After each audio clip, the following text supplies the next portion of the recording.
I hope आपने बना लिख लिया होगा। अगर नहीं लिखा होगा कोई बात नहीं, एक बार मैं डिक्टेट कर देता हूँ। जैसे कि हमने लास्ट टाइम हमने पढ़ा था सॉलिड्स की स्टेट के में पार्टिकल अरेंजमेंट्स के बारे में, कि पार्टिकल्स जो होते हैं सॉलिड्स के वो रेगुलर मैनर में अरेंज रहते हैं। जैसे कि उस दिन मैंने डायग्राम बनाया था कि जो पार्टिकल्स जो होते हैं सॉलिड्स के वो किस तरीके से अरेंज रहते हैं, वो बिल्कुल एक पास होते हैं। वहीं फिर लिक्विड स्टेट की अगर मैं बात करूं तो पार्टिकल्स जो होते हैं लिक्विड्स के वो इरेगुलर मैनर में होते हैं, यानी कि लूजली पैक्ड होते हैं, यानी कि उनके बीच में थोड़ी सी स्पेस होती है, थोड़ा दूर दूर रहते हैं, वो एक रेगुलरली पैक्ड नहीं होते। आफ्टर एन गैसेस पार्टिकल्स जो होते हैं गैसेस के एक दूसरे से बहुत दूर दूर रहते हैं, उनका उनका कोई रेगुलर अरेंजमेंट नहीं होता। यानी कि मान लीजिए अगर एक पार्टिकल इधर है गैस का तो दूसरा इधर होगा। लेकिन सॉलिड्स के केस में क्या होता है, पार्टिकल्स जो होते हैं बहुत ही ज्यादा रेगुलर मैनर में होते हैं। जैसे कि इस तरीके से बिल्कुल एक पास पार्टिकल जो होते हैं एक दूसरे से बहुत ज्यादा दूर नहीं होते, इनका एक रेगुलर अरेंजमेंट होता है। लिक्विड्स के केस में ये अरेंजमेंट थोड़ा सा बिगड़ जाता है। यहाँ पे पार्टिकल्स जो होते हैं थोड़े से इरेगुलर मैनर में होते हैं एज कम्पेयर टू सॉलिड्स।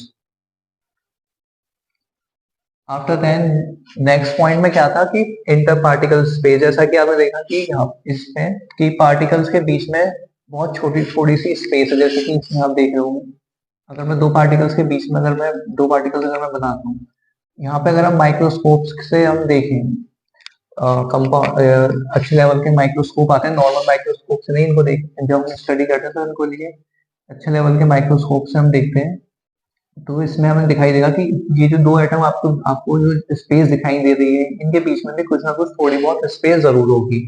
तो इंटर पार्टिकल स्पेस जो होती है सॉलिड्स के केस में वो स्मॉल होती है, लिक्विड्स के केस में थोड़ी सी ज्यादा होती है। जैसे कि आप इधर देख रहे होंगे कि लिक्विड्स के केस में क्या है, एक ये पार्टिकल है तो दूसरा ये पार्टिकल, यहाँ पे स्पेस सॉलिड्स के कंपैरिजन में यहाँ पे थोड़ी सी ज्यादा है। लेकिन गैसेस के पार्टिकल्स मैंने जैसे कि बताया कि गैसेस के पार्टिकल्स जो होते हैं फार अपार्ट होते हैं, इसलिए हम एयर में जाकर अपना हेड मूव कर लेते हैं।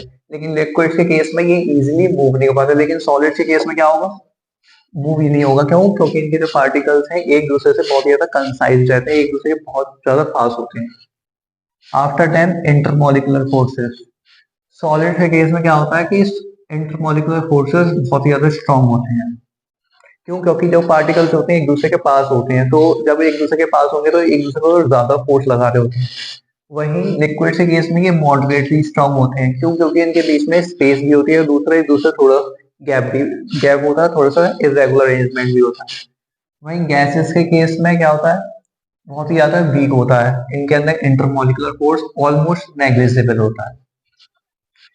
शेप, जैसा कि उस टाइम मैंने बताया था कि सॉलिड्स की अपनी एक डेफिनेट शेप होती है। फॉर एग्जांपल जैसे कि मार्कर इसकी एक डेफिनेट शेप है, इसको हम इसको अगर हम 6 दिन या 1 साल बाद भी हम देखेंगे तो इसकी यही शेप रहेगी, इसकी ये शेप बिगड़ेंगे बिगड़ेगी नहीं अनटिल अनलेस हम इस पे कोई एक्सटर्नल फोर्स लगा के इसको डिस्ट्रॉय या डिफॉर्म ना करें। लिक्विड के केस में ऐसा नहीं है कि इसकी जो शेप होती है एक अपने कंटेनर के अकॉर्डिंग लेता है। जैसे कि आपने देखा होगा कि आपके घर में एक्वागार्ड या वाटर कूलर वगैरह जो भी हो लगा हुआ हो, या स्कूल कॉलेज में वाटर कूलर लगा हुआ होगा, उससे आप पानी लेते हैं, पानी अपने बोतल में भरते हो, तो बोतल में जो पानी आता है वो उसी की शेप ले लेता है। फिर घर पे होगा ना, आप घर पे ग्लास ग्लास में अगर वाटर ले रहे हो, बोतल में पानी भरते हो, तो आपने देखा होगा कि पानी की कोई पानी जगह उसी कंटेनर की शेप ले लेता है। आफ्टर 10 गैसेस, गैसेस का भी यही सीन है कि इसकी कोई डेफिनेट शेप नहीं होती, और ये कोशिश करता है कि ये पूरे कंटेनर को फिल करे। ये भी जो है कंटेनर की शेप ले लेता है। वॉल्यूम, सॉलिड्स की वॉल्यूम जो होती है डेफिनेट होती है, इसकी जो वॉल्यूम होगी वो डेफिनेट रहेगी। 1 साल, 2 साल, 10 साल, 15 साल, 100 साल तक ये इसकी डेफिनेट शेप रहेगी। Same in the case of liquid, अगर आपने 1 लीटर वाटर लिया है तो 1 लीटर वाटर ही रहेगा, चाहे आप बोतल में लो या किसी और कंटेनर में लो। But in the case of gases it depends upon the container, ये कंटेनर पे डिपेंड करता है कि कंटेनर के अंदर कितनी स्पेस है। कंप्रेसिबिलिटी, सॉलिड्स को हम कंप्रेस नहीं कर सकते। जैसे कि ये बोर्ड है, अगर मैं इसे कंप्रेस करना चाहूँ तो ये कंप्रेस हो जाएगा? नहीं होगा। लिक्विड के केस में ये हार्डली कंप्रेस हो सकते हैं, इसको अगर हम चाहे तो कंप्रेस कर सकते हैं, लेकिन ये इजीली कंप्रेस नहीं होते। गैसेस हाईली कंप्रेसिबल होते हैं, फॉर एग्जांपल जैसे कि सीएनजी, कंप्रेस नेचुरल गैस, जिसको कि हम अपने ड्राई कार्स वगैरह में यूज करते हैं। डिफ्यूजन, सॉलिड्स जो होते हैं ये डिफ्यूज नहीं कर सकते, लिक्विड्स ये स्लोली डिफ्यूज कर सकते हैं, गैसेस रैपिडली डिफ्यूज कर सकती हैं। अब ये डिफ्यूजन क्या होता है? डिफ्यूजन का मतलब होता है पार्टिकल्स का मूवमेंट हाई कंसंट्रेशन से लो कंसंट्रेशन तक। फॉर एग्जांपल जैसे कि ये बोर्ड है, क्या ये इस कोने से जैसे ये मार्कर है, अगर मैं आपसे कहूँ कि अगर ये मार्कर मेरे इस हैंड पे है, ये अपने आप इस हैंड पे आ सकता है? नहीं आ सकता। क्यों? क्योंकि इसके जो पार्टिकल्स हैं वो बहुत ज्यादा एक दूसरे के पास पास हैं, दूसरा ये इनके पास बहुत ज्यादा इंटरमोलिकुलर फोर्स ऑफ अट्रैक्शन है, तो ये डिफ्यूज नहीं कर सकते। वही लिक्विड, ये स्लोली डिफ्यूज करता है। जैसे कि आपने देखा होगा, अगर फ्लोर पे पानी गिर रहा है तो पानी जहाँ गिरा है वो वहां नहीं जाता, वो उस जगह जाता है जहाँ पे पानी नहीं है, यानी कि वो हाई कंसंट्रेशन से लो कंसंट्रेशन की तरफ जाता है। वही गैसेस, गैसेस रैपिडली डिफ्यूज करती हैं। फॉर एग्जाम्पल जैसे कि मान लीजिए आप स्कूल से घर आए, इस घर में आपकी मम्मी ने बहुत अच्छा खाना बनाया, जैसे कि छोले भटूरे, पाव भाजी, लेकिन जैसे ही आपने गेट गेट में एंटर किया, आप बता देते हो कि क्या बनाया आज। वो इसलिए क्योंकि गैसेस के पार्टिकल्स जो होते हैं बहुत ज्यादा दूर दूर होते हैं, दूसरा ये बहुत अच्छे से रैपिडली डिफ्यूज हो जाते हैं, डिफ्यूजन शो करते हैं। Movement of particle, same, particles जो है सॉलिड्स के सिर्फ वाइब्रेट कर सकते हैं अपने फिक्स पोजीशन पर। लिक्विड के केस में क्या होता है? पार्टिकल्स जो होते हैं स्लोली स्लाइड करते हैं एक दूसरे की तरफ। गैसेस के पार्टिकल्स जो ये हाई स्पीड से मूव करते हैं इन ऑल डायरेक्शन, यानी कि एक पार्टिकल यहाँ मूव कर रहा है तो दूसरा यहाँ कर रहा होगा, तीसरा तीसरा यहाँ कर रहा होगा, चौथा यहाँ कर रहा होगा, ये ऑल डायरेक्शन में ये अपनी हाई स्पीड से मूव करते हैं।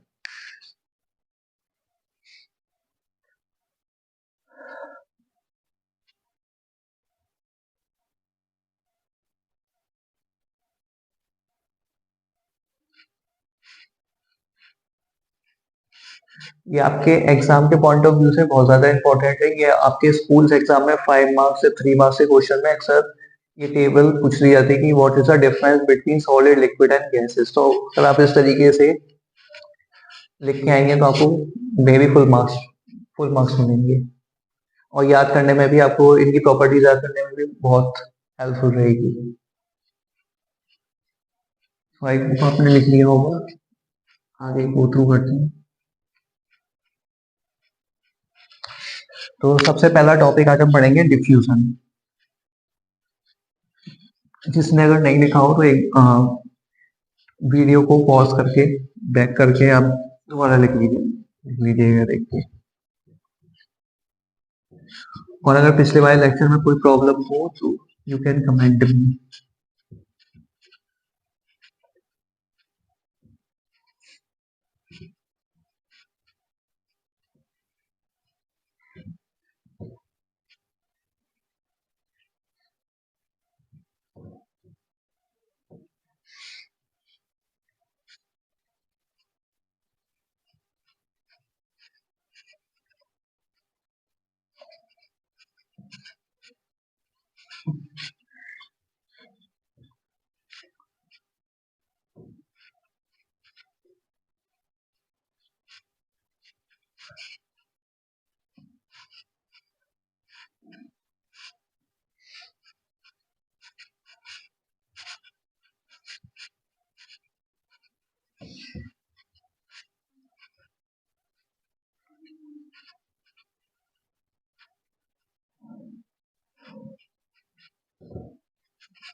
तो हमारा आज का सबसे पहला टॉपिक है डिफ्यूजन। ये इम्पोर्टेंट है,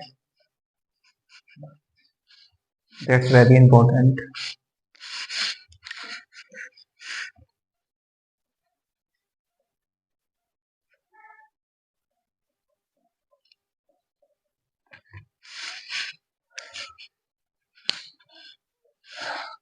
डेफिनेशन अक्सर पूछी होती है।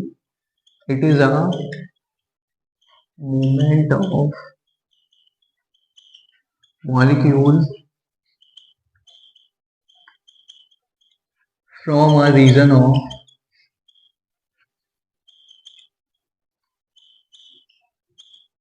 हायर कंसंट्रेशन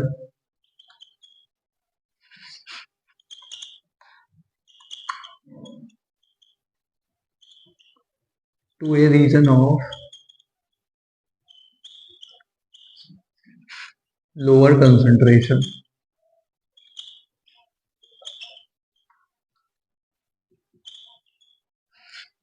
इसका मतलब ये है कि मॉलिक्यूल्स का ये मूवमेंट के बारे में बताता है कि मॉलिक्यूल्स जो होते हैं ज्यादा वो हायर कंसंट्रेशन से लो कंसंट्रेशन की तरफ मूव करते हैं। फॉर एग्जांपल मान लीजिए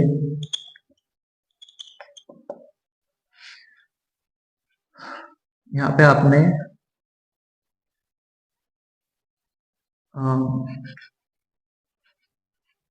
धूपबत्ती जलाई, उसकी कोई खुशबू होती है, आपने अपने रूम के एक कॉर्नर में लगा दी, यहाँ से धुआं निकल रहा है। अगर डिफ्यूजन नहीं हो रहा होता तो कायदे से जहां आपने लगाई है उसी सराउंडिंग्स में ही ये इसकी खुशबू रहनी चाहिए थी, लेकिन क्या होता है पूरे रूम में इसकी खुशबू फैल जाती है। क्यों? क्योंकि जो मॉलिक्यूल्स हैं यहाँ पे, जो इसके जो मॉलिक्यूल्स हैं यहाँ पे बहुत ज्यादा कंसंट्रेशन में थे, पास पास नहीं थे, मतलब कंसंट्रेट बहुत ज्यादा थे। इसे पास पास मत देखिए, जैसे ये देखिए ये बहुत ज्यादा मॉलिक्यूल्स है। अब यहाँ पे ये मॉलिक्यूल्स क्या थे, कम थे, तो ये क्या होंगे, इन्होंने इन्होंने फैलना स्टार्ट किया, यानी कि अपनी इस एनर्जी को दूसरे अदर मॉलिक्यूल्स के ऊपर ट्रांसफर करना स्टार्ट किया। तो इससे क्या होगा, इसकी जो खुशबू है वो पूरे रूम में क्या हो जाती है, फैल जाती है। सेम चीज क्या होता है रूम फ्रेशनर के साथ। रूम फ्रेशनर हम रूम के एक कॉर्नर में लगाते हैं, लेकिन उसकी खुशबू क्या हो जाती है, पूरे रूम में फैल जाती है। क्यों? Because of the diffusion. So it is a movement of molecule from a region of high concentration to a region of lower concentration। ये इंपॉर्टेंट है, ये आपके स्कूल एग्जाम में बहुत पूछी जाती है और आपके कॉम्पिटेटिव एग्जाम में भी पूछी जाती है। What is the diffusion. आपके जब आप बायोलॉजी पढ़ेंगे तो उसमें भी डिफ्यूजन आएगा कि व्हाट इज डिफ्यूजन। अब डिफ्यूजन जो होता है वो सॉलिड्स के पार्टिकल कभी शो नहीं करते। क्यों? सॉलिड के पार्टिकल इसलिए शो नहीं करते क्योंकि उनके जो पार्टिकल्स होते हैं वो बहुत पास पास होते हैं।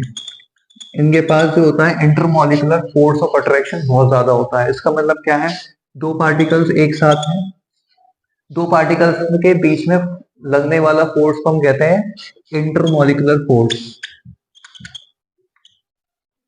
इंटरमॉलिक्यूलर फोर्स, वो फोर्स जो दो पार्टिकल्स के बीच में लग रहा हो उसे कहते हैं इंटरमॉलिक्यूलर फोर्स। ये क्या होता है, सॉलिड के केस में बहुत ज्यादा होता है। दूसरा, इंटर पार्टिकल स्पेस जो होती है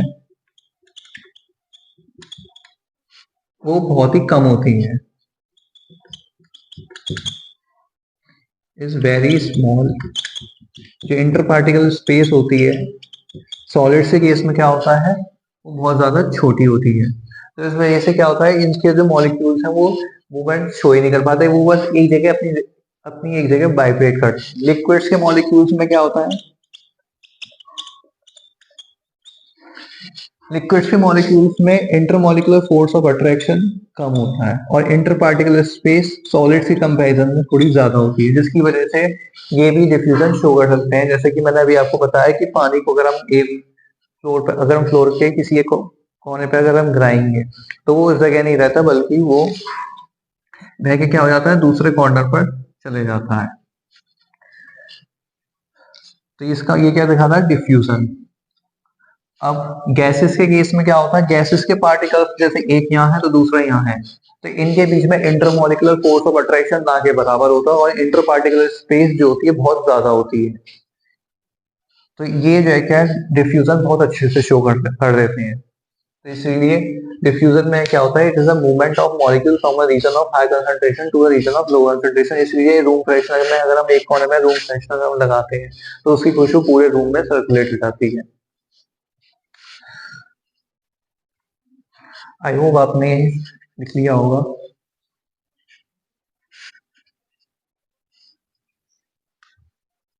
अब हम बात करेंगे temperature. What is temperature? Temperature वो चीज होती है जो कि आपको बताती है कि कोई चीज कितनी ज्यादा हॉट है या कितनी ज्यादा कोल्ड है।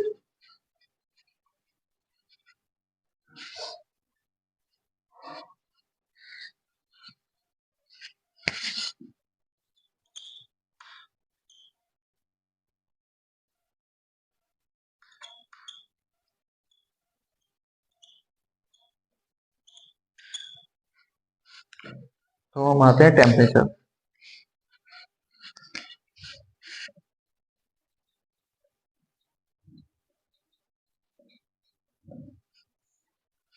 टेम्परेचर आपने कई बार सुना होगा, टेम्परेचर बुखार आता है तो किस टेम्परेचर क्या है, बॉडी का टेम्परेचर नापो, या फिर केमिस्ट्री लैब गए होगे तो आपने कई सारे एक्सपेरिमेंट अगर किए हो, या अभी आप करोगे 9th या 10th में तो इतनी ज्यादा खाती नहीं, 11th में आप करोगे, इसमें टेम्परेचर भी नापा जाएगा कई सारी रिएक्शंस में। तो बेसिकली ये टेम्परेचर है क्या? It is a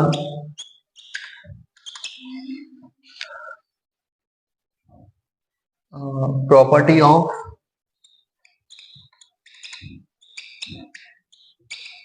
matter which reflects the quantity of energy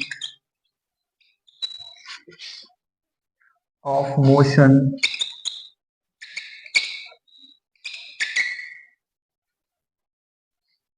of the compound particles of the component of particles। मतलब कि ये वो प्रॉपर्टी है मैटर की जो कि रिफ्लेक्ट करती है कि कितनी एनर्जी का, रिफ्लेक्ट करती है the quantity of energy of motion of the component of particles. ये जो पार्टिकल्स हैं उनमें कितनी एनर्जी और कितने मोशन शो कर रहे हैं। फॉर एग्जांपल अगर मैं वाटर लूं, वाटर को अगर मैं बॉयल करूं, यहाँ पे है वाटर है, इसको अगर मैं बॉयल करूं,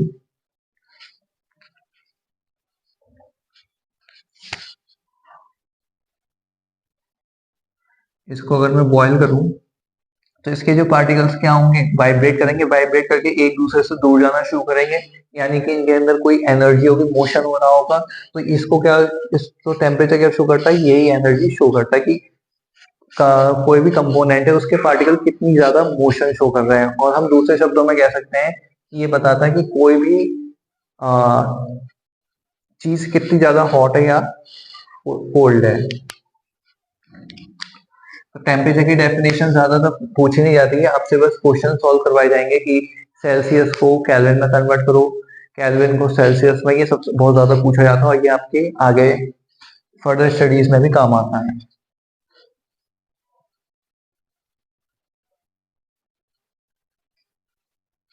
तो टेम्परेचर को हम कई तरीके से नापते हैं, लेकिन आपके कोर्स में थ्री थ्री मेजरमेंट दे रखे हैं। पहला है केल्विन, सेकंड है सेल्सियस, थर्ड है फ़ारेनहाइट। इसमें से सबसे ज्यादा इंपॉर्टेंट है केल्विन एंड सेल्सियस। यहाँ से सबसे ज्यादा क्वेश्चन पूछे जाते हैं कन्वर्जन के बेसिस पे कि सेल्सियस को केल्विन पे कन्वर्ट करो, केल्विन को सेल्सियस पे। तो सबसे और से भी पहले चीज कि टेम्परेचर की एसआई यूनिट क्या होती है। तो SI unit of temperature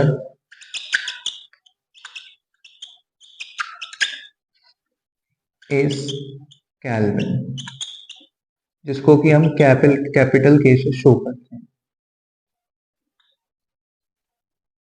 kelvin क्या है?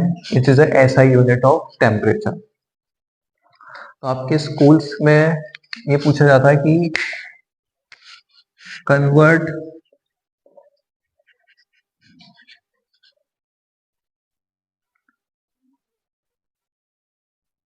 द टेम्परेचर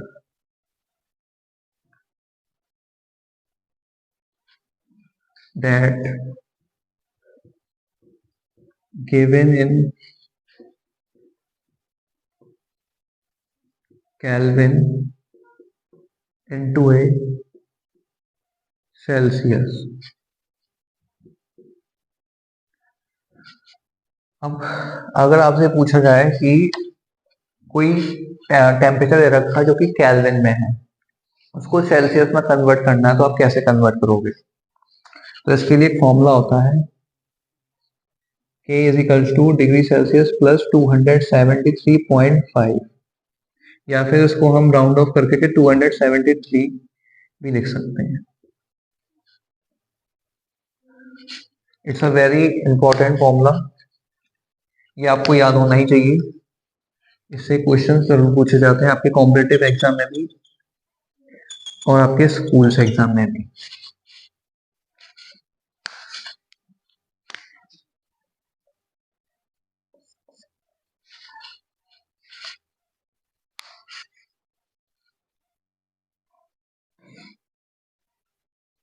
अब जैसे ये क्वेश्चन है,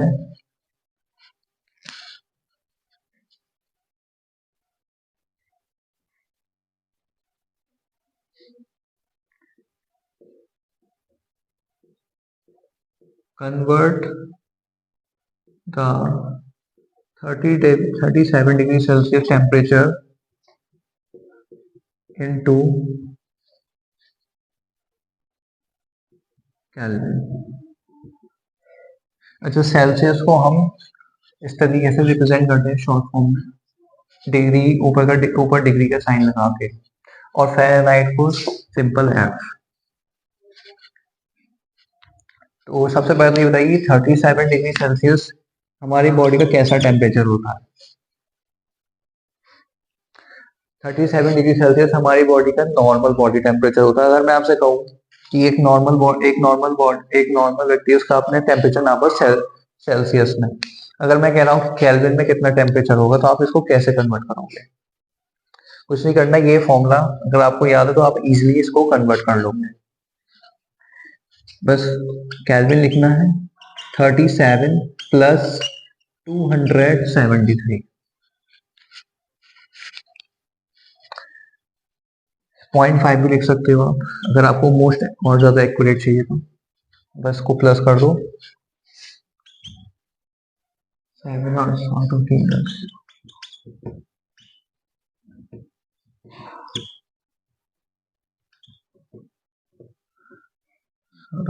सॉरी क्या रही,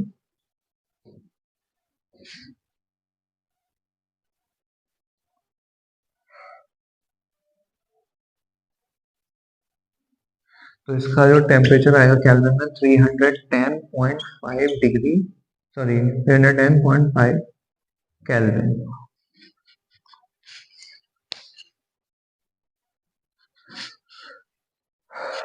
अब आपके मन में ये आ रहा होगा कि हमारे पास कई सारे मेजरमेंट है, तो सेल्सियस में ज्यादा हमने कहा कि सेल्सियस या फ़ारेनहाइट में हम टेम्परेचर नापते हैं कि तो मोस्ट सबसे ज्यादा मैं पूछूं कि सबसे ज्यादा एक्यूरेट कौन सा है टेम्परेचर नापने के लिए, वो है केल्विन। क्यों? क्योंकि केल्विन में जो टेम्परेचर आता है वो कभी नेगेटिव में नहीं आता। सेल्सियस में हमेशा, सेल्सियस में भी नेगेटिव मैच होता है, फ़ारेनहाइट में नेगेटिव मैच होता है, लेकिन केल्विन में कभी भी टेम्परेचर नेगेटिव में नहीं आ सकता। इसलिए कभी भी आपका टेम्परेचर केल्विन में नेगेटिव आ रहा हो, तो इसका मतलब यह है कि आपने कुछ ना कुछ सॉल्यूशन काउंट सॉल्व करने में, क्वेश्चन सॉल्व करने में कुछ ना कुछ गड़बड़ी की है। तो आप इसको एक बार रीचेक कर लीजिएगा।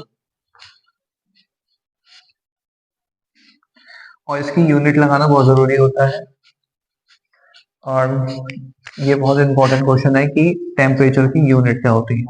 टेम्परेचर की ऐसा यूनिट आपके मल्टीपल चॉइस क्वेश्चन अगर आएंगे पेपर में आते हो स्कूल्स में, या फिर आप कोई कॉम्पिटेटिव एग्जाम आप दोगे 9th 10th के बाद, तो ये क्वेश्चन जरूर पूछा जाता है कि what is the SI unit of temperature, kelvin, Celsius, Fahrenheit और कोई भी और अगर यूनिट दे देगा तो आपको याद रखना है कि एसआई यूनिट जो होती है टेम्परेचर की वो होती है केल्विन। एंड द दूसरा इंपॉर्टेंट टॉपिक है वो है डिफ्यूजन की डेफिनेशन। ये आपको याद होनी चाहिए कि डिफ्यूजन क्या होता है। It is the movement of molecule from a region of high concentration to a region of lower concentration, यानी कि मॉलिक्यूल्स हाई कंसंट्रेशन से लो कंसंट्रेशन की तरफ मूव करते हैं। फॉर एग्जाम्पल आप वाटर का एग्जाम्पल याद रखिएगा, क्योंकि अगर आप वाटर को एक फ्लोर के एक कोने पर गिराते हो तो पानी उधर नहीं रहता, वो दूसरी तरफ मूव कर जाता है जहाँ पे पानी ना हो।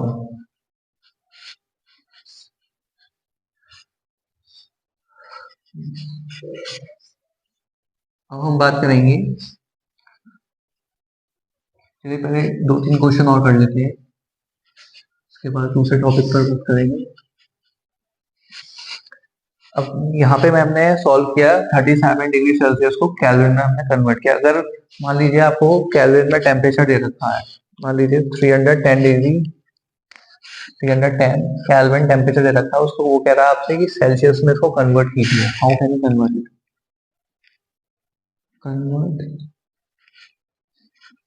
310 kelvin into degree Celsius, convert the temperature. कुछ नहीं, फॉर्मूला लिखना है इसको सॉल्व करने के लिए। Kelvin is equal to degree Celsius plus 273.15। मेरे पास है जैसे 310 डिग्री सेल्सियस प्लस 273.5, इस वैल्यू को इधर लेकर के जाएंगे तो 310 माइनस 273.5 डिग्री सेल्सियस। इसको सॉल्व कर लीजिए, कितना आएगा।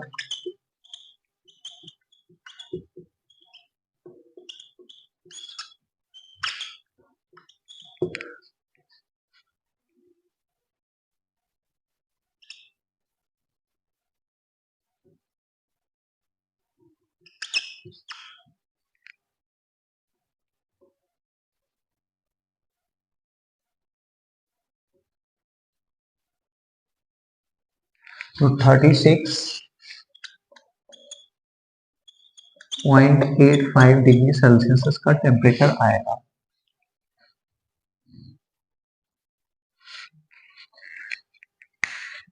तो आप देख रहे होंगे इसकी वैल्यू कम आ रही है। जो जीरो डिग्री, अगर कोई भी टेम्परेचर मतलब 0 डिग्री सेल्सियस पे आ रहा है तो इसका मतलब यह है कि इसका वो फ्रीजिंग पॉइंट है।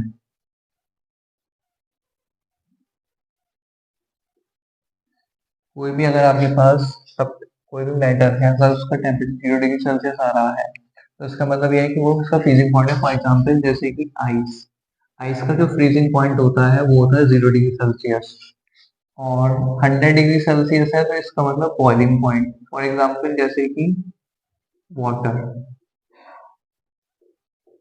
वाटर का जो बॉइलिंग पॉइंट होता है वो होता है 100 डिग्री सेल्सियस, और 37 डिग्री सेल्सियस हमारा क्या होता है, नॉर्मल बॉडी टेम्परेचर।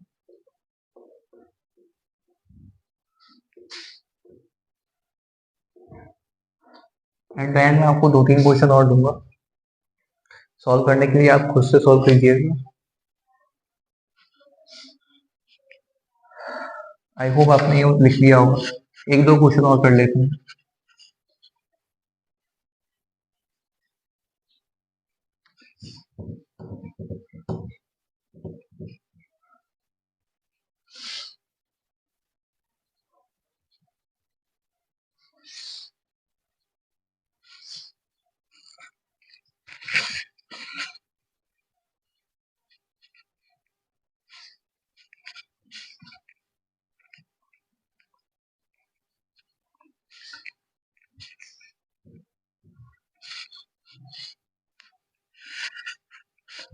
अब जैसे आपसे पूछा है, कन्वर्ट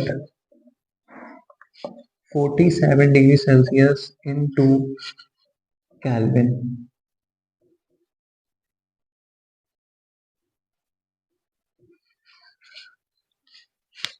कुछ नहीं करना, सेम फॉर्मूला लिखना है, Kelvin is equal to degree Celsius plus 273.15। तो केल्विन इजिकल टू 47 प्लस 273.15। अब इसको सॉल्व कर लीजिए। 0.15 तो अपनी जगह रहेगा।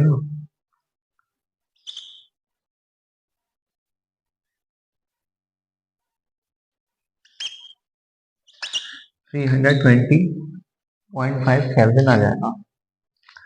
अगर आपसे क्वेश्चन में दिया जाए कन्वर्ट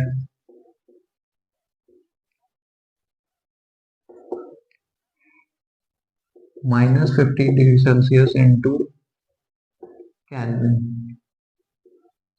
कुछ नहीं करना, घबराना नहीं है, माइनस प्लस से सेम फॉर्मूला लिखना है, degree Celsius plus 273.15 minus 15 plus 273.5, इसको कन्वर्ट कर देना है।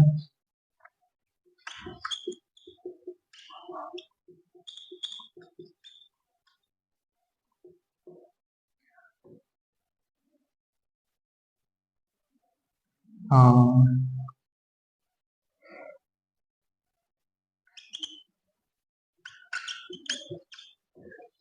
तो आ जाएगा 258.15 केल्विन। केल्विन में हमेशा टेम्परेचर पॉजिटिव में आएगा, ये कभी नेगेटिव में नहीं आ सकता। अगर आपका टेम्परेचर कभी केल्विन में कन्वर्ट करने का नेगेटिव में आ रहा हो, दिस मीन्स आपने कुछ ना कुछ गलती की है सॉल्व करने में। उसके बाद उसको आप एक बार गो थ्रू कर लीजिएगा।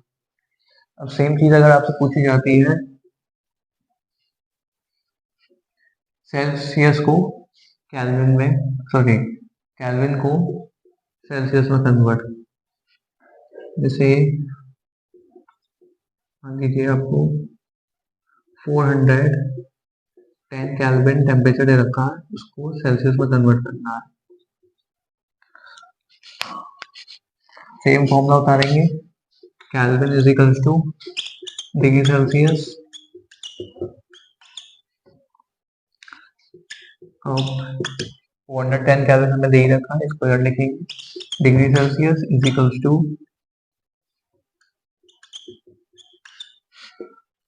आफ्टर दैट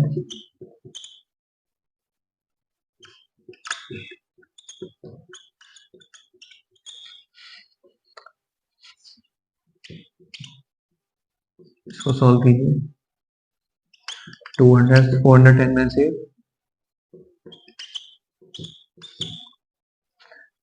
5 9 से क्या है,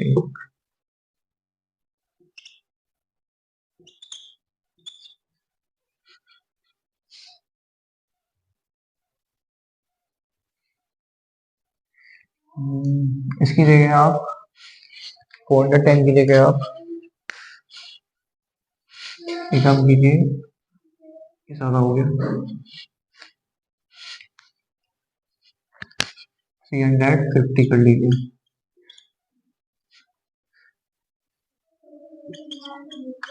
क्योंकि सेल्सियस का मैक्सिमम स्केल होता है 100 डिग्री सेल्सियस, तो इससे ज्यादा वैल्यू आ नहीं सकती। 350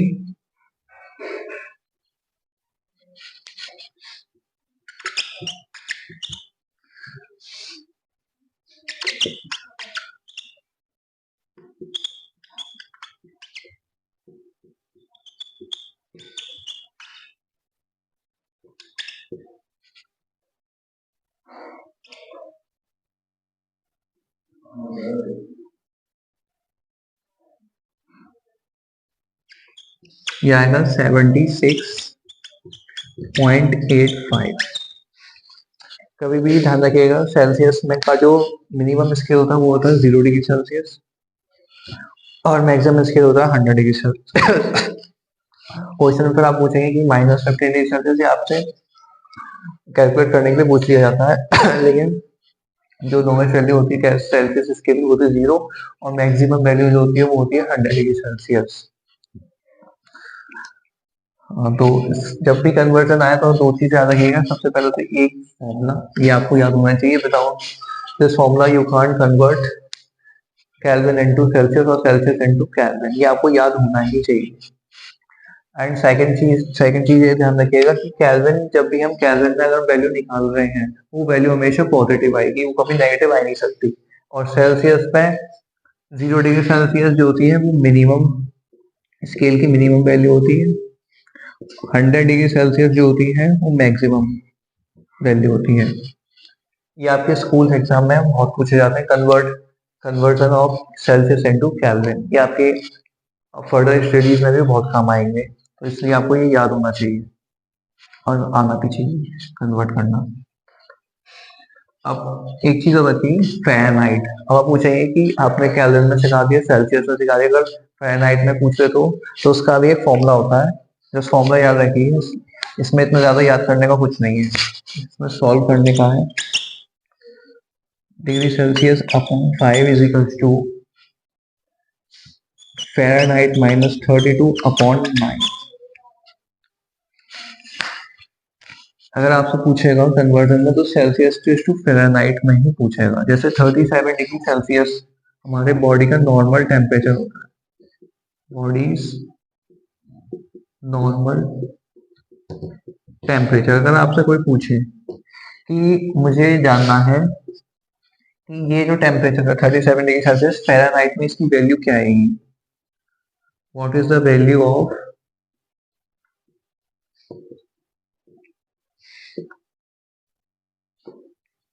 this temperature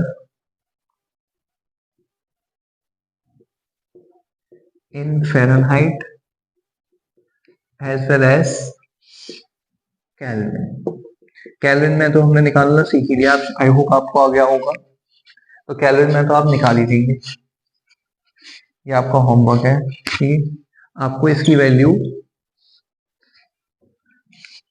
केल्विन में निकालनी है अपने आप।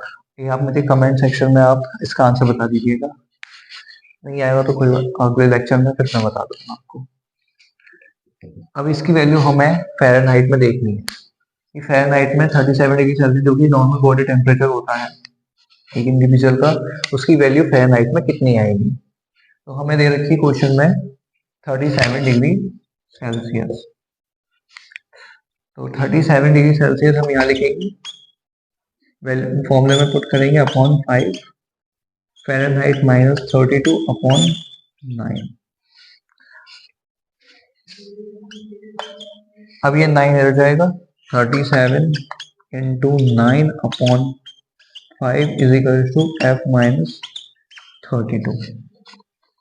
तो मल्टीप्लाई कर दीजिए 37 में 9 का,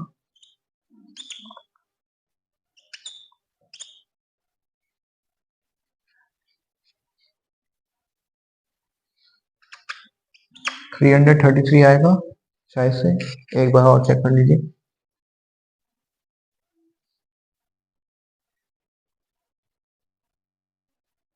हाँ 333 upon 5 is equal to f minus 32।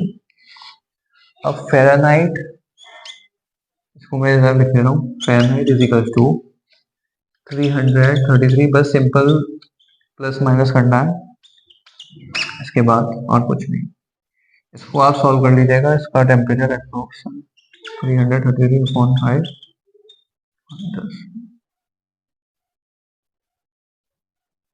160, और इसको प्लस कर दिए 160 को 333 में 39493, तो 493 अपॉन 5 आ जाएगा 145।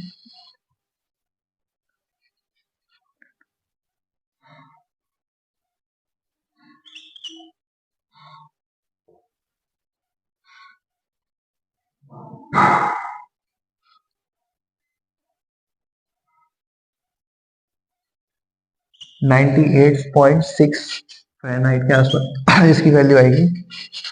तो फ़ारेनहाइट में नॉर्मल बॉडी टेम्परेचर होता है 98.6 फ़ारेनहाइट। और आप इसको एक बार सॉल्व कर लीजिए।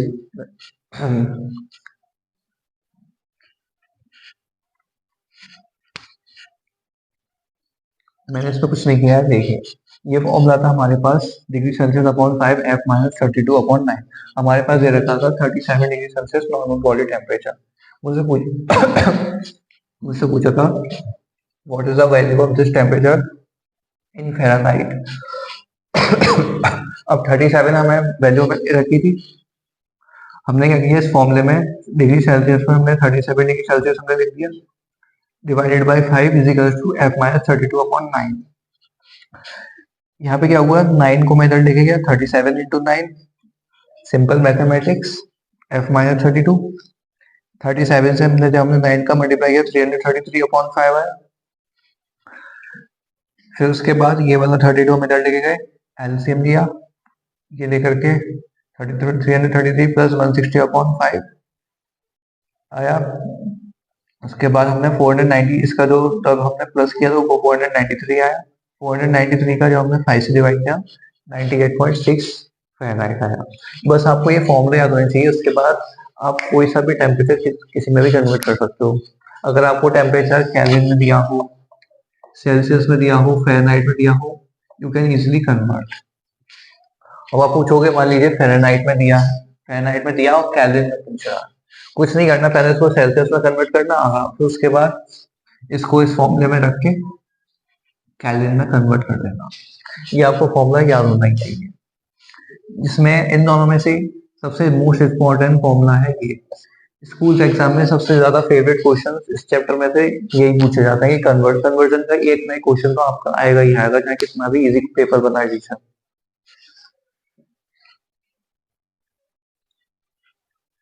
चलिए जल्दी से आप लिख लीजिए, उसके बाद हम नेक्स्ट टॉपिक पे बात करेंगे, that is state, change of state. कि मैटर की स्टेट कैसे चेंज होती है, जैसे कि आइस है, आइस लिक्विड में कैसे कन्वर्ट हो रही है, लिक्विड वाटर वेपर में कैसे कन्वर्ट हो रहा है। इस प्रोसेस का, इस प्रोसेस में कुछ नाम भी दिए गए, जैसे कि आइस अगर लिक्विड में कन्वर्ट हो रही है तो उसको हम कहते हैं melting. What is melting, melting point क्या होता है। लिक्विड अगर गैस में कन्वर्ट हो रहा है वो कैसे कन्वर्ट हो रहा है, ये सब हम बात करेंगे। तो जल्दी से आप बता लीजिए। और ये केल्विन वाला कन्वर्जन है, ये आपको करके दिखाना है।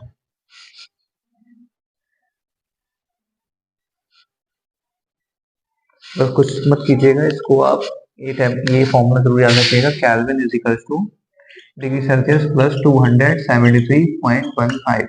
ये जो केल्विन टेम्परेचर 37 डिग्री सेल्सियस को यहाँ उतार दीजिएगा। आफ्टर 10 बस प्लस करना है, आपका आंसर आ जाएगा। यूनिट हमेशा आप लिखिएगा, अगर सेल्सियस में आ रहा है तो डिग्री सेल्सियस पीछे लिखा होना चाहिए, और अगर केल्विन में आ रहा है तो आपको कैपिटल के बनाना है, स्मॉल के या कोई सा भी के नहीं चलेगा, आपको कैपिटल के ही बनाना है। अगर केल्विन में टेम्परेचर पूछा है या फिर आपसे पूछा है कि ऐसा यूनिट क्या होती है टेम्परेचर की, तो आपको केल्विन याद होना चाहिए कि ऐसा यूनिट जो होती है टेम्परेचर की वो होती है केल्विन।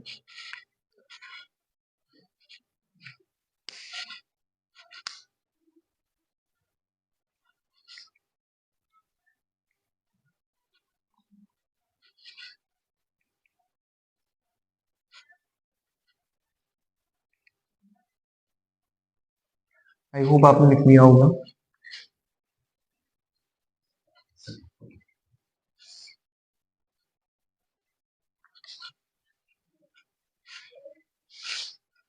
कन्वर्जन आपको आनी चाहिए, ये बहुत इंपॉर्टेंट है इस चैप्टर के लिए।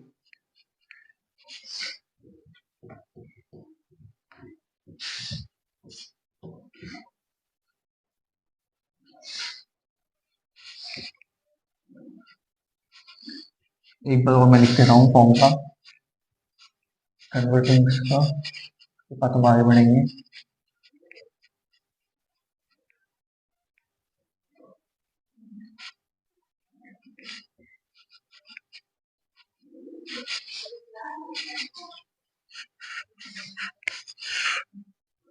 Kelvin is equals to degree Celsius plus 275.15 degree Celsius upon 5 F plus 32 upon 9।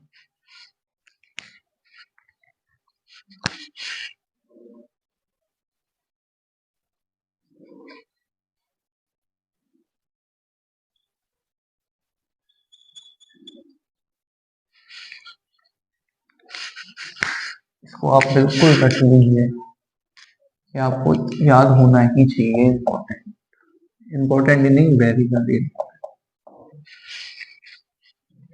हम बात करेंगे नेक्स्ट टॉपिक की, that is change of state.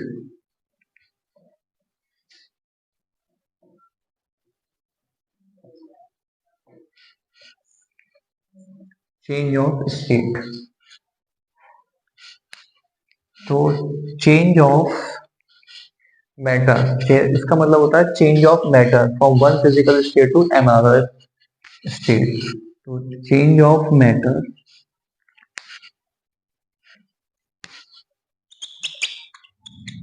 change of matter from one physical state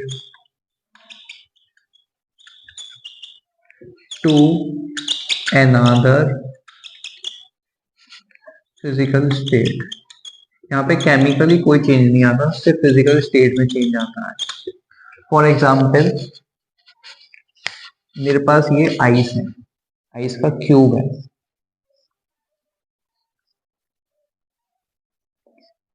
मैंने क्या किया, इसे हॉट किया, हीट किया मैंने इसे। हीट करने के बाद ये किस में कन्वर्ट हुआ, वाटर में। आफ्टर देन मैंने फिर इसे हीट किया, ये किस में कन्वर्ट हुआ, वाटर वेपर में।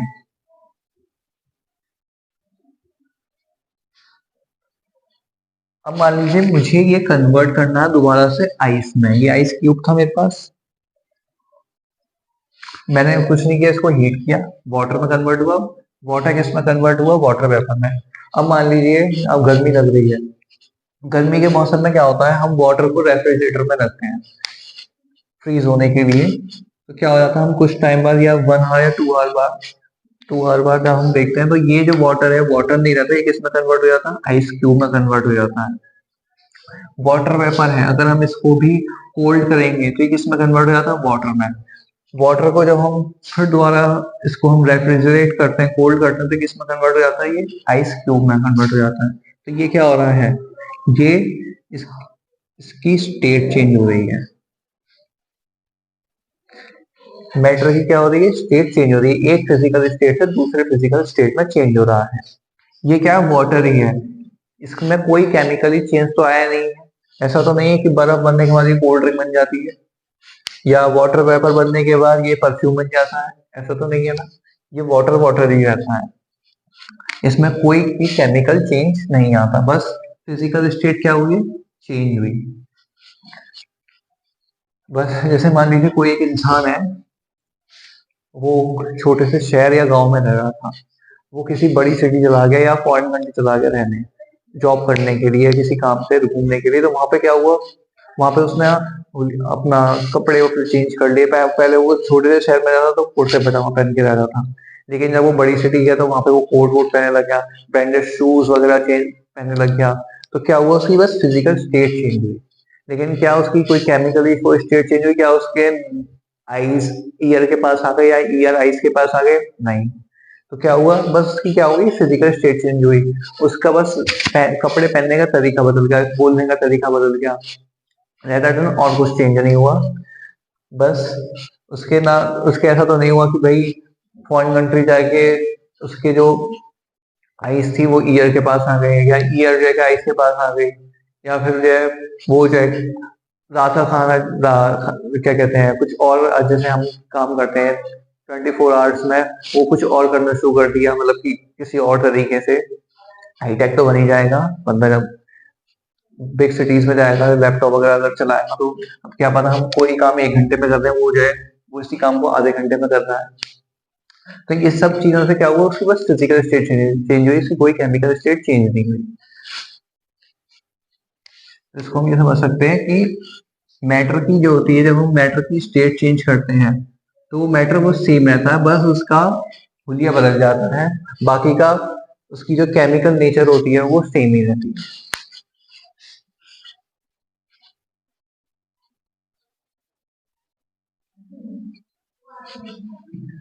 अब हम बात करेंगे आगे मैंने यहाँ पे बात की वाटर वेपर। अब मैं आपसे पूछी व्हाट इज वेपर। अगर आपसे कोई पूछने लग जाए कि आपने बताया कि मैटर में क्या होता है, चेंज ऑफ स्टेट में क्या होता है, इसमें मैटर की स्टेट चेंज होती है, सॉलिड से लिक्विड, लिक्विड से गैस। आपने बोला कि फॉर एग्जांपल भैया ने बताया था कि आइस लिए ही हमने, आइस को हमने वाटर में कन्वर्ट किया, वाटर को हमने गर्म करने के बाद उसको वाटर वेपर में कन्वर्ट कर दिया। वो आपसे पूछने लग जाए व्हाट इज वेपर, आपसे पूछ सकते हैं कि भाई आप बताओ व्हाट वेपर क्या होता है।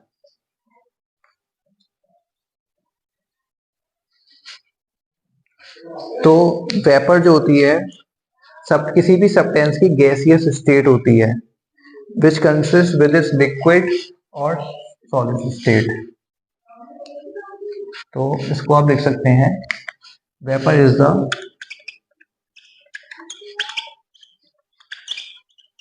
gaseous state of a substance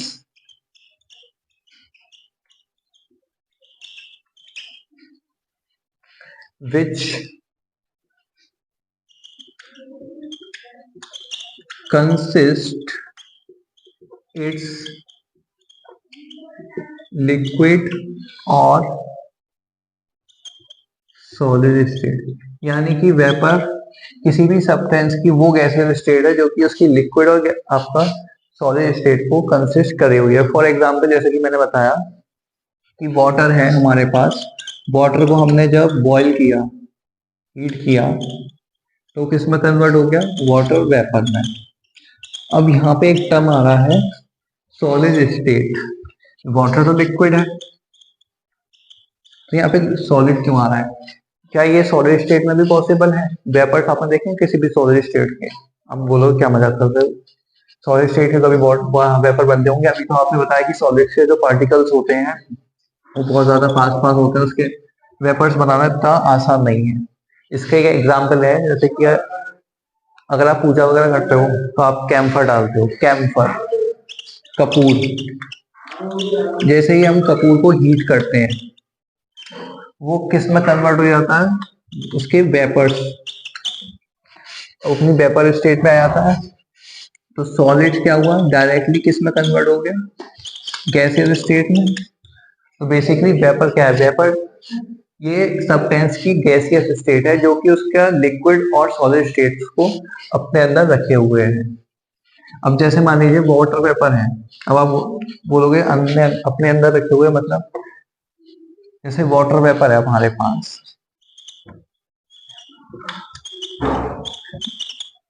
आपका मन कर रहा है कि मैं वाटर वेपर से वाटर बनाना है, तो आप क्या करोगे, इसको कूल करोगे। कूल करने के बाद, इसको कूल नहीं बोलेंगे, इसको हम केमिस्ट्री की लैंग्वेज में, अब हम बड़े हो गए, इसको कूल की जगह हम बोलेंगे कंडेंस। इसको हम कंडेंस करने के बाद किस में कन्वर्ट हो जाएगा, ये वाटर में। जब हमने इसे हीट किया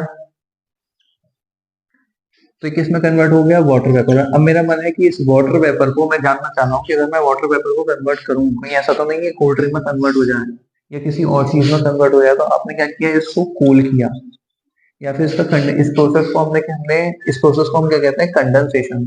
जब भी वेपर स्टेट लिक्विड स्टेट में कन्वर्ट हो रही होती है तो उसे हम कहते हैं कंडेंसेशन।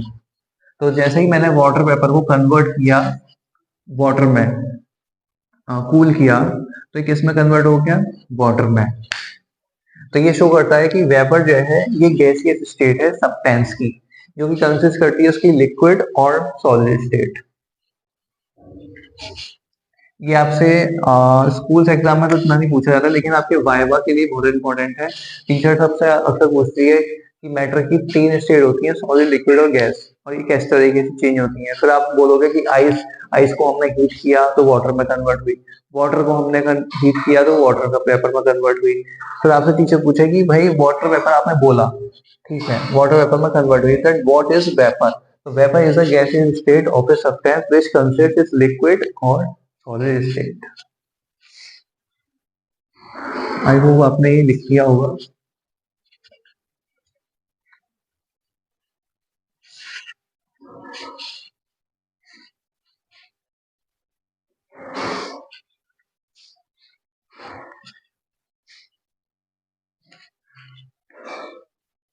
अब एक क्वेश्चन आता है कि मैटर अपनी स्टेट चेंज कर रहा है, कि हम मैटर की हम किस किस तरीके से स्टेट चेंज कर सकते हैं। ये क्वेश्चन आपको दिमाग में आ रहा होगा, how can matter changes state. मैंने आपको बताया कि मैटर जो है अपनी स्टेट चेंज करता है, सॉलिड से लिक्विड, लिक्विड से गैस। लेकिन आपके दिमाग में क्या आना चाहिए ना कि मैटर जो है हम किस किस तरीके से मैटर की स्टेट हम चेंज कर सकते हैं। How can matter changes state.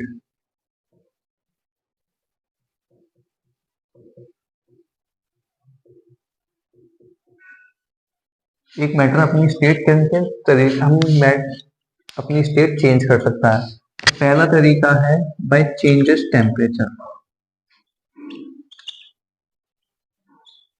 इसका टेम्परेचर चेंज करके, by applying pressure, by applying both temperature as well as pressure।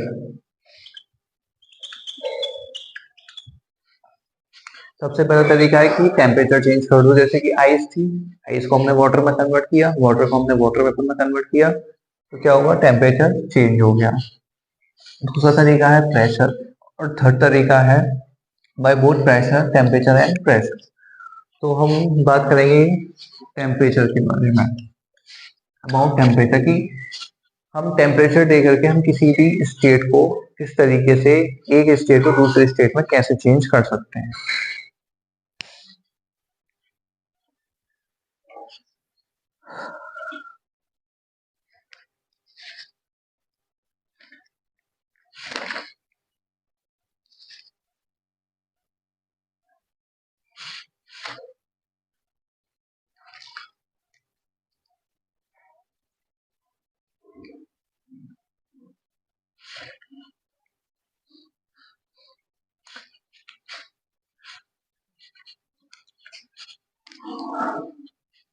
तो by changing temperature,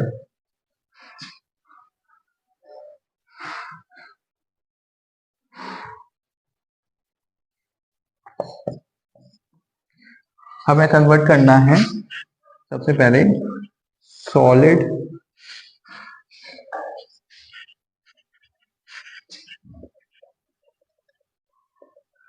into liquid. इस प्रोसेस को हम क्या नाम देते हैं, मेल्टिंग और फ्यूजन। ये आपसे एग्जाम में बहुत पूछा जाता है कि what is melting, what is fusion.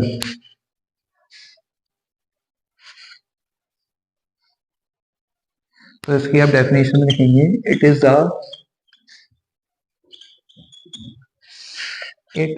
A conversion of state of matter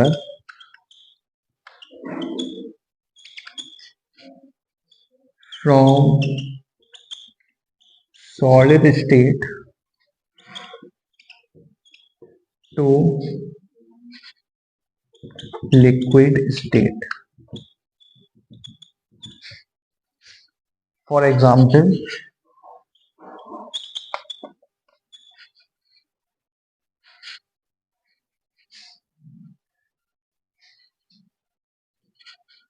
conversion of ice into water। जैसे कि आइस इसमें कन्वर्ट हो रही है वाटर में। अगर आपसे पूछा है what is the definition of fusion और what is the definition of melting, तो आप लिखेंगे the process in which solid state of matter changes into liquid state। या फिर लिख सकते हैं it is the conversion of state of matter from solid state to liquid state. अब जैसे मेरे पास मान लीजिए एक बीकर है, मैंने एक बीकर लिया,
उस बीकर में मैंने कुछ आइस के क्यूब्स डाले और नीचे एक मैंने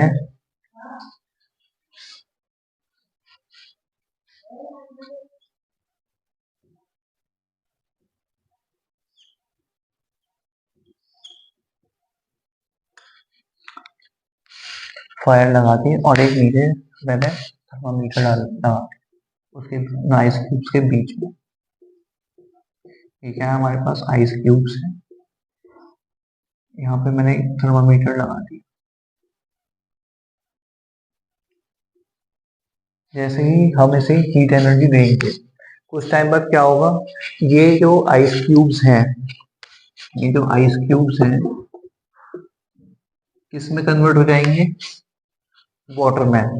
जो आइस का जो टेम्परेचर होता है वो कितना होता है, 0 डिग्री सेल्सियस। तो जब ये वाटर में कन्वर्ट होगा for a certain period of time, उसका टेम्परेचर भी क्या होगा, 0 डिग्री सेल्सियस। इसका टेम्परेचर क्या नहीं होगा, बढ़ेगा नहीं। अब आपके दिमाग में क्वेश्चन क्या आ रहा होगा कि इसका टेम्परेचर बढ़ा क्यों नहीं, सबसे पहली बात। और उससे भी पहले हमें इस प्रैक्टिकल से हमें क्या पता चलेगा कि जो 0 डिग्री सेल्सियस है वो इसका एक क्या है, मेल्टिंग पॉइंट है। जो वाटर का जो आइस का जो मेल्टिंग पॉइंट है वो क्या है, 0 डिग्री सेल्सियस। क्यों, जब तक पूरी आइस जब तक वाटर में कन्वर्ट नहीं हुई तब तक उसका जो टेम्परेचर है वो इंक्रीज नहीं हुआ। वाटर का टेम्परेचर भी 0 डिग्री सेल्सियस हो गया। जैसे ही वाटर जैसे पूरी आइस वाटर में कन्वर्ट हो गई, आफ्टर देन उसका टेम्परेचर क्या हुआ, इंक्रीज होना शुरू हुआ। फिर उसके बाद उसके क्या हो गए, वेपर्स बनना शुरू हुए। तो सबसे पहले हमारा क्वेश्चन है कि जो टेम्परेचर है आइस का और वाटर का वो सेम क्यों है, वो इसका इंक्रीज क्यों नहीं हुआ। After a certain period of time उसका टेम्परेचर क्यों नहीं इंक्रीज हुआ है, मतलब ये आइस थी हमारे पास 0 डिग्री सेल्सियस पर, वाटर हमारे पास जब तक कन्वर्ट हुआ तब तक ये टेम्परेचर कितना था, 0 डिग्री सेल्सियस। हमारा क्वेश्चन ये है, why the temperature of water is not rise for a certain period of time। कुछ टाइम तक उसका टेम्परेचर क्यों नहीं राइज हुआ।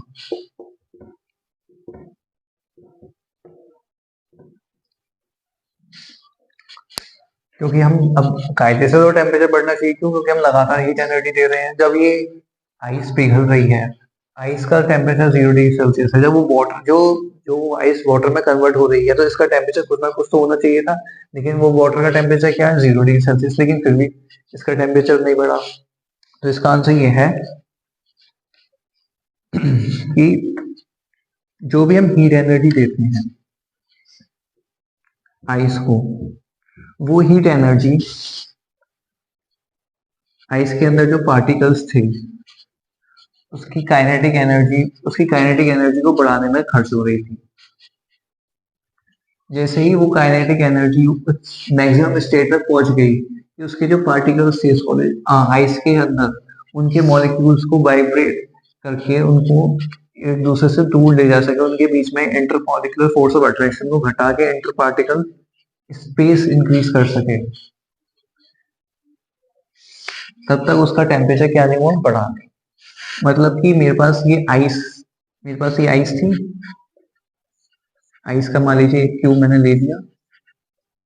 अब ये क्या है, आइस क्यूब क्या है, सॉलिड स्टेट है या लिक्विड स्टेट है, ये क्या है, सॉलिड स्टेट। ये क्या है, सॉलिड स्टेट। ये क्या है, solid state of matter. Matter की क्या है, ये सॉलिड स्टेट है। अब इसके जो अब बेसिकली अब जब मैं सॉलिड की बात कर रहा हूँ तो इसके पार्टिकल्स क्या होंगे, जाहिर सी बात है पास पास होंगे। हमने आज भी पढ़ा और कल के लेक्चर में भी पढ़ा था कि सॉलिड स्टेट के जो पार्टिकल्स होते हैं वो क्या होते हैं, पास पास होते हैं। इनके अंदर जो इंटरमॉलिक्यूलर फोर्स ऑफ अट्रैक्शन जो होता है वो क्या होता है, ज्यादा होता है। इंटरमॉलिक्यूलर फोर्स ऑफ अट्रैक्शन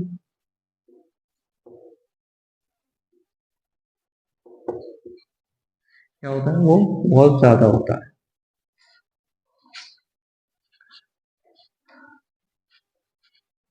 और इंटर पार्टिकल स्टेट क्या होती है, इंटर पार्टिकल स्पेस क्या होती है, कम होती है।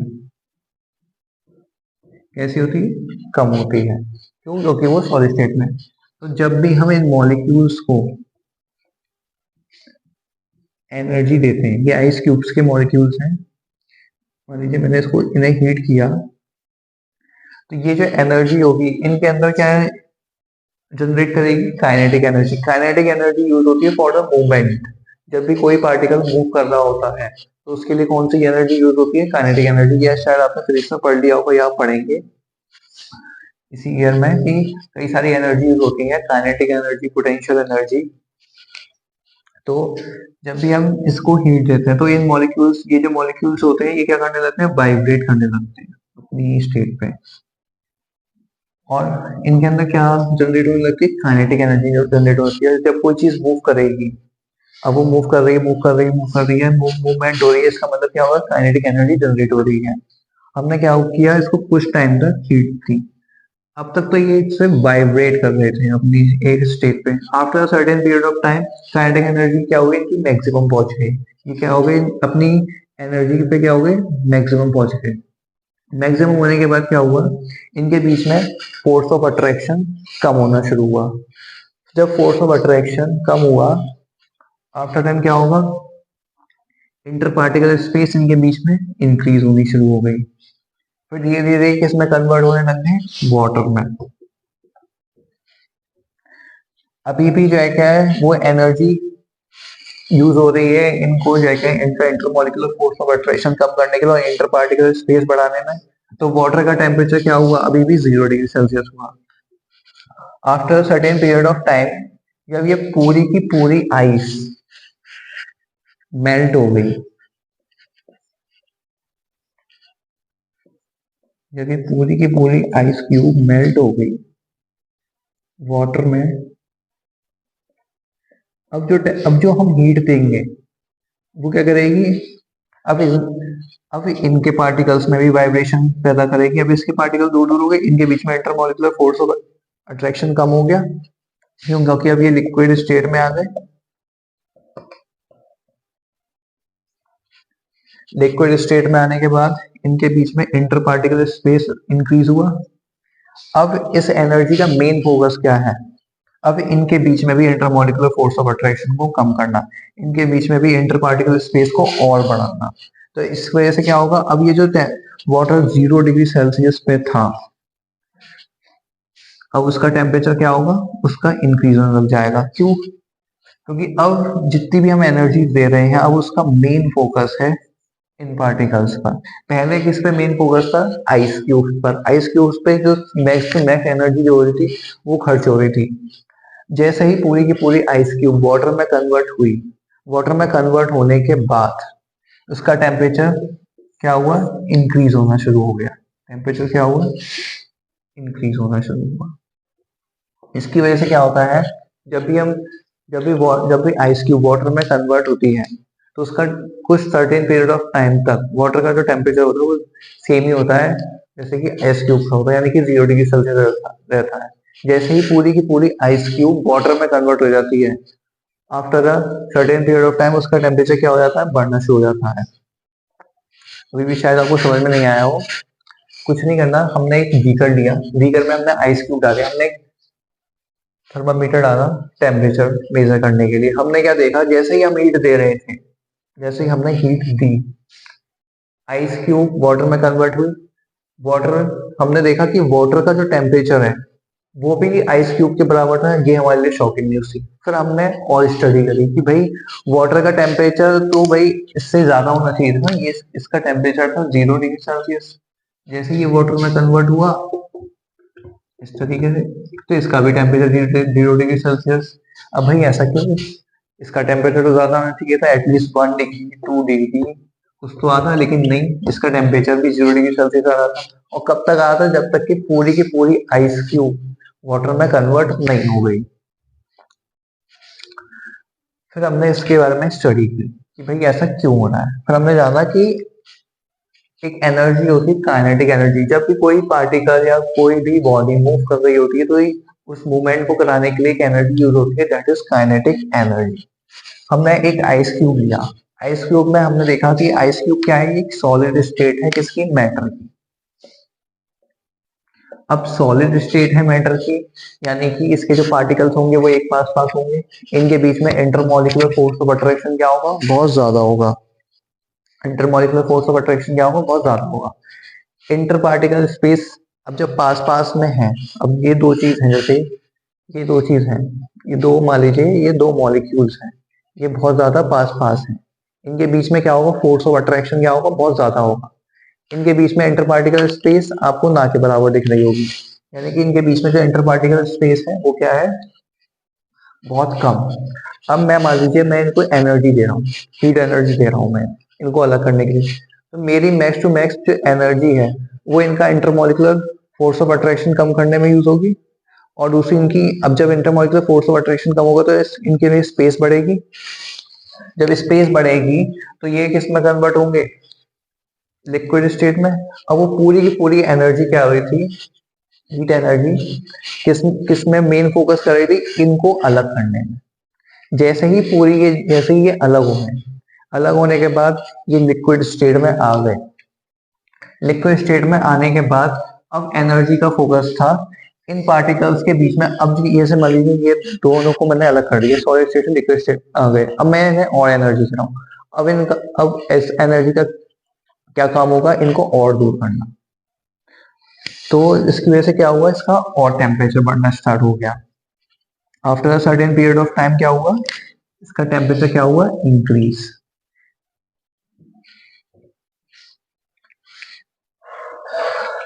आई होप आपको ये समझ में आ गया हो, थोड़ा कॉम्प्लिकेटेड है लेकिन थोड़ा सा एक बार आप वीडियो को रिवाइंड करके देखेंगे तो चीजें समझ में आ जाएंगी। या फिर आप इसको इस तरीके से समझ सकते हैं, दो फ्रेंड्स थे, एक साथ रहते थे, एक एक और फ्रेंड था इन दोनों का, लेकिन वो इनसे ज्यादा बातचीत नहीं करते, तो इसको ये अच्छा नहीं लगता। इसने क्या किया, अपनी पूरा फोकस किस पे, इनको अलग करने पे रखा। इनके बीच में क्या था, अब जब पास पास है तो इनके बीच में इंटरमॉलिक्यूलर फोर्स ऑफ अट्रैक्शन ज्यादा होगा। इसने क्या किया, इनको अलग अलग करने के लिए अपनी पूरी एनर्जी झोंक दी। अब इसका मेन फोकस किस पे था, इनको अलग अलग करने पे। अब जब ये इन दोनों को अलग अलग कैसे किया था, जब इनके बीच में दूरियां पैदा होंगी, दूरियां पैदा होंगी तो जाहिर सी बात है इनके बीच में जो फोर्स ऑफ अट्रैक्शन, इनके बीच में जो बॉन्डिंग है वो फिर टूटेगी। इसने अपनी पूरी एनर्जी किस में लगा दी, इनको दूरी करने में। इसने अपनी पूरी एनर्जी किस में नहीं लगाई, पढ़ाई लिखाई करने में।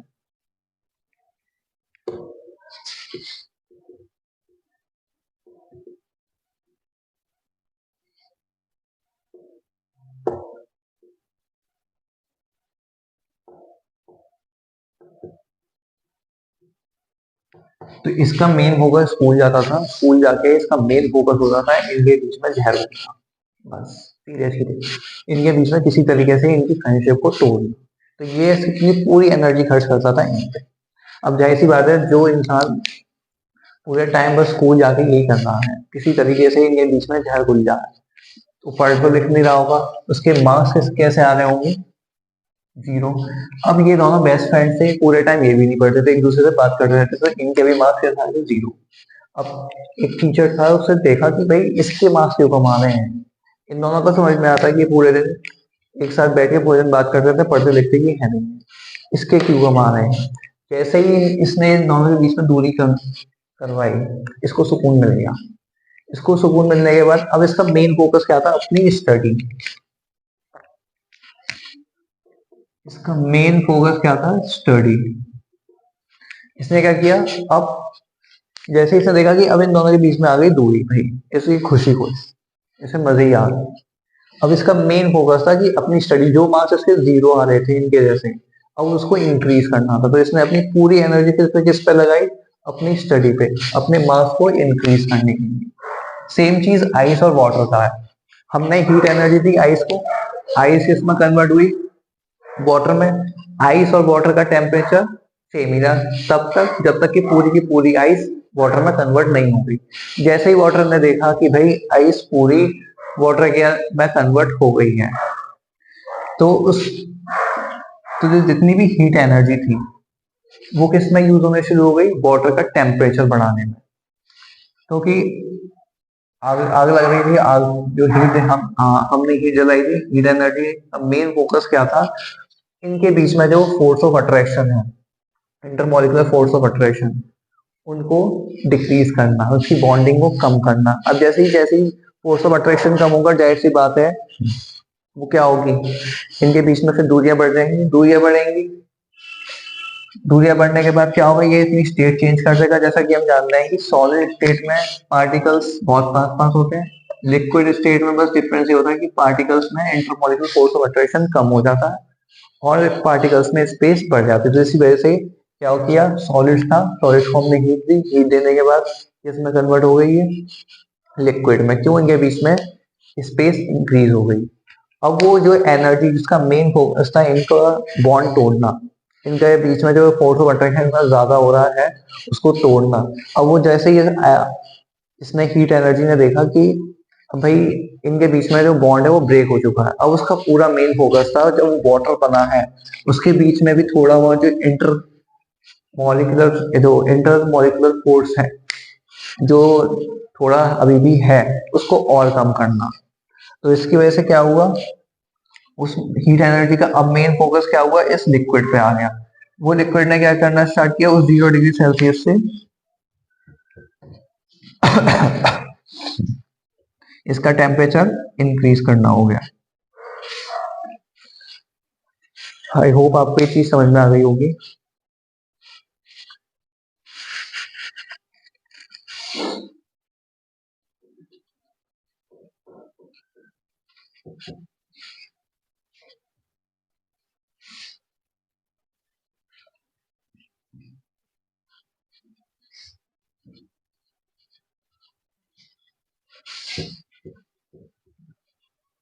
बस हमें इसमें ये ध्यान रखना है कि हमारे पास आइस थी, आइस को हमने वाटर में कन्वर्ट किया, वाटर जब तक पूरी की पूरी आइस मेल्ट नहीं हो गई तब तक वाटर का टेम्परेचर बढ़ा नहीं। वो इसलिए नहीं बढ़ा क्योंकि जितनी भी हीट एनर्जी थी उसका मेन फोकस थी आइस। जैसे ही आइस ने अपना पूरी मेल्ट हो गई, फिर हीट एनर्जी जितनी थी उसका मेन फोकस थी फिर वाटर। इसकी वजह से क्या हुआ, उसका टेम्परेचर वाटर का जब तक नहीं बढ़ा जब तक कि आइस कन्वर्ट नहीं हो गई वाटर में। इसको आप अपने घर के एग्जाम्पल से भी कर सकते हैं, जैसे कि आपका कोई बड़ा भाई बहन है, कोई किसी भी कॉम्पिटेटिव एग्जाम की तैयारी कर रहा हो या फिर बोर्ड के उसके पेपर हो, तो घर में क्या होता है, एक अलग ही माहौल हो जाता है। फिर पूरा का पूरा पेरेंट्स से फोकस होता है आपके बड़े भाई बहन पर कि भाई उसके बोर्ड के पेपर है, उसका यूपीएससी का पेपर है या कोई अदर कॉम्पिटेटिव एग्जाम है, तो उस पर पूरा मेन फोकस होता है तब तक जब तक कि उसका वो एग्जाम नहीं जाता। उसके बाद क्या, उसके बाद फिर फोकस आता है आप पे, भाई आप क्या करते हो। उसी तरीके से आइस और वाटर का था, जब तक कि आइस पूरी मेल्ट नहीं हुई वाटर में तब तक जो हीट दी जा रही थी उसका मेन फोकस आइस पर ही था। जैसे ही आइस वाटर में कन्वर्ट हो गई, वाटर में कन्वर्ट होने के बाद जो हम हीट दे रहे थे उसका फिर मेन फोकस किस पे आया था, वाटर पर। इसलिए वाटर का टेम्परेचर तब तक इंक्रीज नहीं है जब तक कि पूरी की पूरी आइस वाटर में कन्वर्ट नहीं हो गई। तो आज के लिए इतना ही, फिर कल हम बात करेंगे about the melting point, about evaporation, about freezing. ये प्रोसेस आपको याद होना चाहिए। ये स्कूल एग्जाम में अक्सर अगर 5 मार्क्स का क्वेश्चन आया तो आपसे पूछ लिया जा सकता है कि why the temperature of water is not increased until the whole ice is melt। आपको बस ये बताना है कि जो जितनी भी काइनेटिक एनर्जी थी वो उस आइस के जितने भी पार्टिकल्स थे उनका उनको उनके बीच में जो इंटरमोलिकुलर फोर्स ऑफ अट्रैक्शन था उसको ब्रेक करने में यूज हो रही थी। फिर at a certain period of time, मान लीजिए कोई चीज है आप लगातार कर रहे हो कर रहे हो कर रहे हो कर रहे हो कर रहे हो, कब तक नहीं होगी। एक टाइम आएगा ना, एक पी पॉइंट आएगा कि भाई वो चीज हो जाएगी। मान लीजिए एक रबड़ है, रबड़ को हम स्ट्रेच करते हैं, खींच रहे हैं खींच रहे हैं, एक पर्टिकुलर पॉइंट ऑफ टाइम पे क्या होता है, वो ब्रेक हो जाती है। वो रबड़ क्या हो जाती है, ब्रेक हो जाती है। तो इसी तरीके से इसका था, हीट हम एनर्जी हम दे रहे थे दे रहे थे दे रहे थे दे रहे थे, काइनेटिक एनर्जी, इनके बीच में ये क्या कर रहे थे, मॉलिक्यूल्स वाइब्रेट कर रहे थे इस तरीके से। वाइब्रेट करते करते करते करते पूरी की पूरी काइनेटिक एनर्जी किसमें खर्च हो रही थी, इनको वाइब्रेशन में। फिर एक टाइम पीरियड आया कि इनके बीच में क्या हो गया, इंटरमॉलिक्यूलर फोर्स ऑफ अट्रैक्शन कम। कम होने के बाद क्या हुआ, इनके इनके बीच में इंटर पार्टिकुलर स्पेस इंक्रीज हो गई। इंटर पार्टिकुलर स्पेस जैसे ही इंक्रीज हुई, ये किस में कन्वर्ट होने शुरू हो गए, वाटर में। अब वाटर में तो कन्वर्ट, आइस वही तो कन्वर्ट हुई नहीं, धीरे धीरे कन्वर्ट होगी। ये इसका टेम्परेचर कितना था, 0 डिग्री सेल्सियस, जैसे कि इसका था। अब क्वेश्चन में ये था कि वाटर का टेम्परेचर क्यों नहीं बढ़ रहा, क्यों, क्योंकि जो हीट जो हम दे रहे थे उसका पूरा मेन फोकस अभी भी क्या था, इनके बीच में और दूरियां पैदा करना। जैसे ही पूरी की पूरी आइस मेल्ट होके वाटर में कन्वर्ट हो गई, अब जो एनर्जी इसमें यूज हो रही थी इनके बीच में इंटरमॉलिक्यूलर फोर्स ऑफ अट्रैक्शन को कम करने में, वो अब एनर्जी किस में यूज हो रही है, वाटर में। वाटर पे अब वाटर मेन फोकस हो गया कि वाटर में भी तो इंटरमॉलिक्यूलर फोर्स ऑफ अट्रैक्शन अभी भी लग रहा है ना, इंटर पार्टिकुलर स्पेस अभी भी कम है, बढ़ गई है सॉलिड स्टेट से, लेकिन अभी भी कम है। अब उसका मेन फोकस क्या था, इनके बीच में और स्पेस बढ़ाना और जो है मिलना। So I hope you understand all this thing. So if you like my videos, then like and subscribe। तो चलिए अब मैं आपको कुछ क्वेश्चन दे देता हूँ, ये आप कीजिएगा। Convert 47 degree Celsius into kelvin. दूसरा क्वेश्चन है कन्वर्ट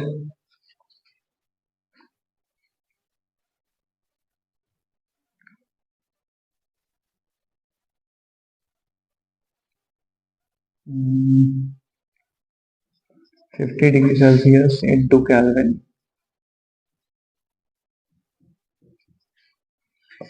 कन्वर्ट